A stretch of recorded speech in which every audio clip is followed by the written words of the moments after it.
As you can see by the title, you know this is going to be my TLC review. Oh, let me sit down real quick. You know, this is going to be my TLC review. Just got finished watching it. But I got a few things to say real quick. My computer, the mouse is broken on it, so I won't be making... I usually make my reviews and predictions on my webcam. But since I have the mouse broken, I can't really click on anything or start anything up. So until I get that fixed, I'll be using everything on my iPhone. I know y'all hate it, and I hate it too. But it's quick, and it is quicker to upload on here than it is on my computer. So I will be using that for a while, or maybe I'll use my other computer if I get the chance to get on it because it's in the other room. But yeah, this is going to be my TLC prediction. It already happened. Review. First, it started off with the triple threat, Dolph Ziggler versus Kofi. Yeah, you know everybody, Jack Swagger. Very, very disappointed in this match. I thought it was going to be way better. It should have been more like the Sheamus and John Morrison, but I'll get to that later. It should have been more like that match because there was more than one. And I guess it's difficult, but it just really I didn't see a lot of stuff. There are some good things about it, some pros and cons. You had to watch it. Ended with Kofi and Jack Swagger fighting over the belt, and they grabbed it. It fell down, and then Dolph Ziggler ran up and took it and ran off. He's retained the belt. He retained it. Ran off with the belt. There's a spot where Vicky tried walking up there, and it was hilarious because I wanted to see her fall off it, but it didn't happen. Then we had Beth Phoenix, you know, the Divas first ever tag tables match, something like that. But this match was very predictable. I already knew. Of course, everybody knew that they were going to go through the pink table. So every time they brought a brown table, I was like, they're not going through it. I thought it was a different outcome. I knew they were going to put both Laycools through table. I thought it was going to be through two tables at the same time or on the same one. I didn't really see, but that's what happened. Natalya was at the top, and they were fighting, and they both fell onto the pink table, and then it didn't break though. And then she jumped onto it and broke the table. Beth Phoenix, Natalya win. Yeah. Then actually they put a tag team match. It was a rematch of when Santino and them won the belts against Justin Gabriel and Heath Slater. And this match, like the last two, not the last one wasn't that boring. The last one at the last pay-per-view was really, really boring. The best part of it was the end when the Nexus beat the shit out of them.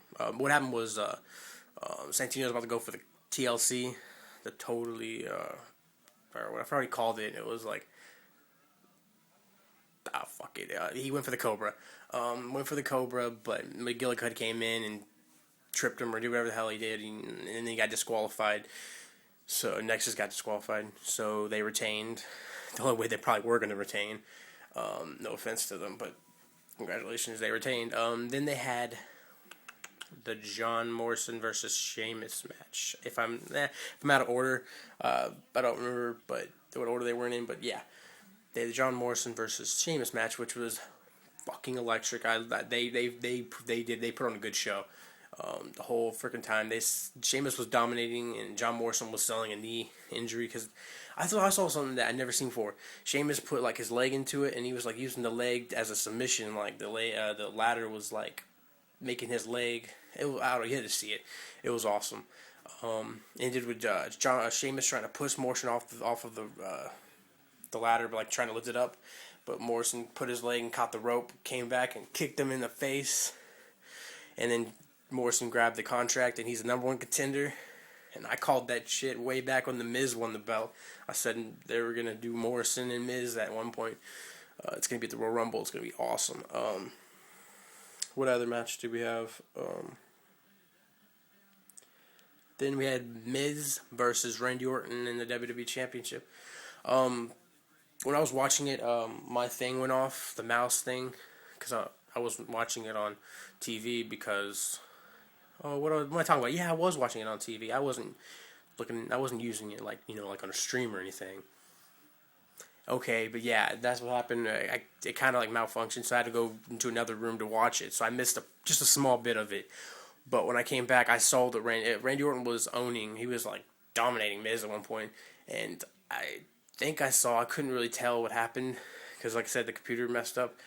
I mean, my TV messed up, and I think he put Alex Riley through a table, and then he dragged and he did his finisher. I can never remember what his finisher is. His name. Tell me, I'm sorry. He did his finisher, and then he dragged Randy Orton where the broken table was, and got the ref and said, "Look, I won." And then he won. I think he did actually eventually put Randy Orton through a table, but I don't remember, or I didn't see it because my freaking thing was messing up. But yeah, I thought it was good because the Miz retained, and anything with the Miz retaining is awesome. But they wouldn't have put on Randy Orton because John Morrison just won, and they weren't gonna do like a face versus face, even though Randy Orton's kind of a face, but he usually leans to face. He's a kind of neutral or something, but they still wouldn't have done that. I think the Miz and Morrison feud's better. Don't that rant. On to the next match, which was the TLC Fatal 4-Way, the match of the night. I can't wait until they better put this on a new DVD set, because this alone made the fucking pay-per-view. It was like I think every single person in the match went through a fucking table. It was awesome. You have to watch it. So many spots in the match. You had to have watched it to. I can't review everything, so I'm just gonna jump straight to the ending. Alberto went up the ladder trying to grab it. Rey Mysterio shoved him off. He went through a table, but it looked like he barely hit the table. And I thought he was like out cold. I was like, dang, that was awesome. And then Rey Mysterio got tombstoned by Kane because Kane came in and then tombstoned. And Kane, you actually saw blood. He was busted open, but it wasn't like big. He was just like a little cut or something. You barely could see it, but it was good to see blood again. Then Edge was going for the belt. Kane was going for the belt. Edge came in, hit him with a chair a couple times. He was on the ropes. Kane was on the ropes holding there, and then Edge speared him, and then Kane went through a table. Edge went up, grabbed the belt. Edge is your new World Heavyweight Champion. Yeah.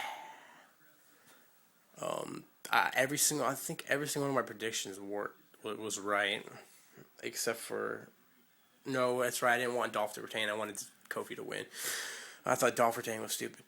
But let's move on to the final match, which was stupid to put as main event because the Fatal 4-Way should have been the main event. I felt like it was over after the Fatal 4-Way.